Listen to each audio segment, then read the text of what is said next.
Real talk guys ha. So, totoo lang no, ang daling magpautang ng pera, pero ang hirap maningil. Yung tipong,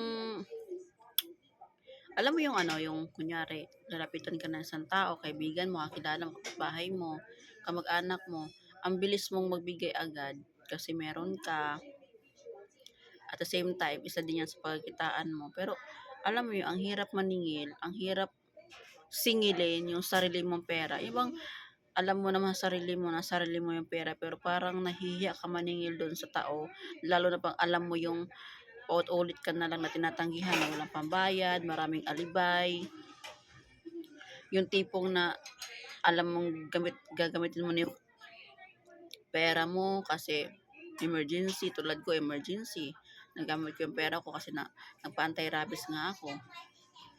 Tapos sabihin sa'yo na ano, na hindi mo na makapagbigay ngayon, sunod pa, ewan ko lang.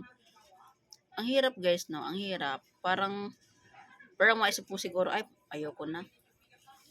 Pag ganyan, iba kasi ako guys eh, kapag kasi hindi marunong tumapad sa usapan, di talaga, ano, eke sa susunod guys. Ako yung tipong na tao guys na mabilis lumalapitan pero mabilis din akong madala sa isang tao. Yung bang, sige, sige, meron tayong second chance, pero negosyo kasi to eh. Iba kasi yung pag-ibig ang pag-uusapan, no?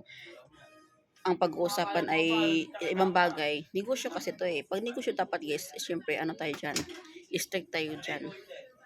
So, real talk guys, no, na kailang best ako encounter na yung ganyan, para ka lang pinapaasa. Ang hirap talagang singilin, ang hirap kunin yung sarili mong pera, baga. Yung parang mo pinapahiram mo lang sa tao, tapos, kaya sabi ko sa sarili ko, ano, hindi na makakaulit pag gayaan. Hindi na makakaulit talaga. Bahala na kung saan sila maghanap. Basta ako kasi, ang rules ko dapat naman susunod. Kasi syempre, negosyo yan eh. Pinapaikot ko lang din sa sarili kong pera.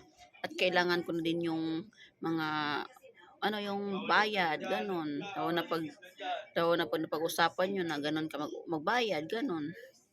So, sana naman intindihin din naman nila yung side ng mga taong nagpapautang. Tsaka dapat guys, hindi kayo magpapasira doon sa taong inutangan mo kasi anytime kapag good peer ka, alam mo sarili mong good peer ka, pwede ka makabalik anytime. So dapat kung anong sinabi mo doon, magbayad ka, maglaan ka. Hindi pwedeng hindi pwedeng pag pag pabukas mo kasi nangako ka eh.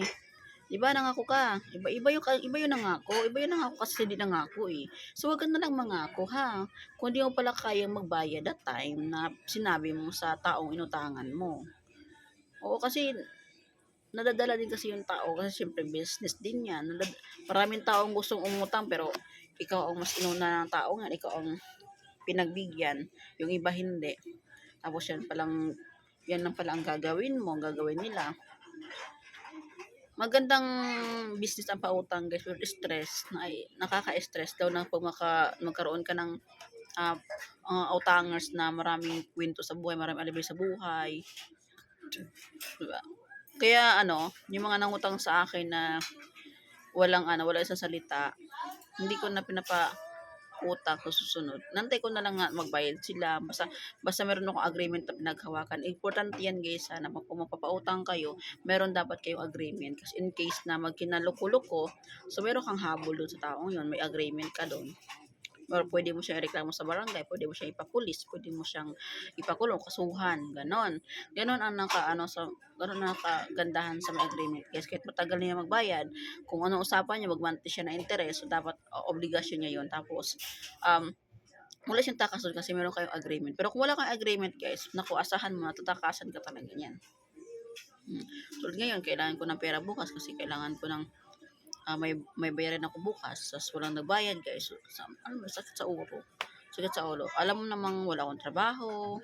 So ito lang guys, wala akong trabaho guys, taong bahay lang ako, umaasa din ako sa kita ko sa loan or yung sa mga pautang ko cash ng mga tao na magbigay monthly, yan, umaasa lang din ako, pinapaikot-ikot ko lang din yung mga utang na yung mga bayad na monthly. Yun, diyan ako umasa. Akala kasi ng mga tao, kung meron ka negosyo, mapera ka.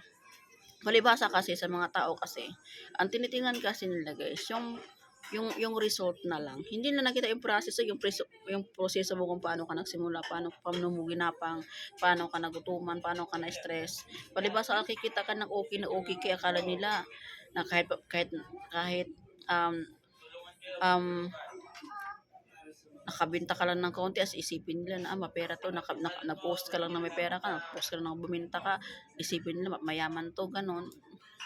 Hindi nang alam guys ano, hindi nang alam kung anong sakripisyo binigay niya sa sarili niya. Hindi niyo alam kung ano yung mga bagay na sinakripisyo niya makaipon lang para mabigay lang yung gusto niya utangin pera. So, sana naman magkaroon kayo ng ano no, isang salita baga. Kung gusto niyo po ulitin ng pautang ng taong yan, mag-obliga kayo. Matuto kayong ano, magkusa naman kayo.